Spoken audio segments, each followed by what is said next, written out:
So you've written your story, revised it, and shown it to your trusted readers. It's perfect. But now what? Well, you send it to us. Hi, I'm Henry Stevens, Editor-in-Chief of Dominique, and I'm here to tell you how to submit to a literary magazine. Many lit mags are listed on sites like ChillSubs, Duotrope, or Submittable. From there, you can click on each magazine's entry and go to their website, where you'll find a submissions page. On Dominique, we make this easy.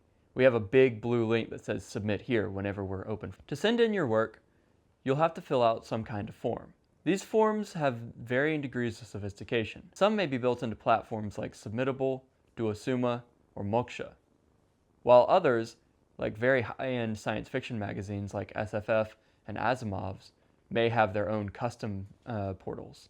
Many other literary magazines, Dominique among them, may use cheaper alternatives, like Google Forms.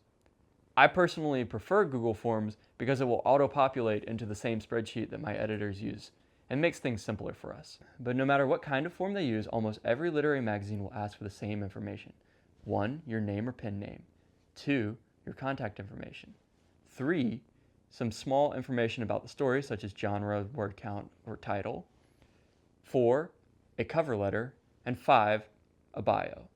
The cover letter and the bio are usually where people mess up. The tried and true best practice for literary magazine cover letters is to keep it extremely simple.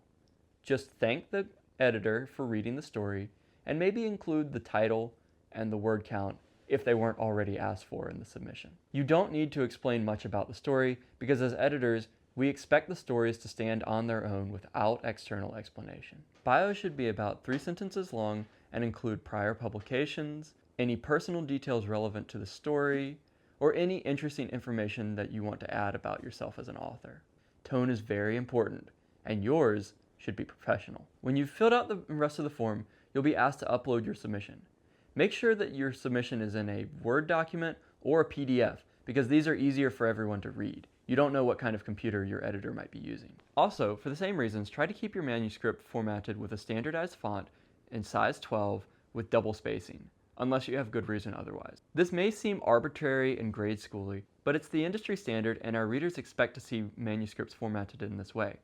If you don't, you risk coming off as unprofessional. Finally, at the end of this long and emotionally draining process, you may discover that the literary magazine is asking for a reading fee.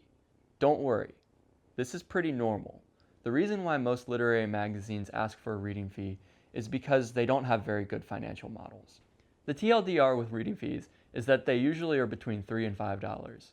If it's more than that, it might be a scam and you should avoid submitting there. Now, one last thing before you hit submit.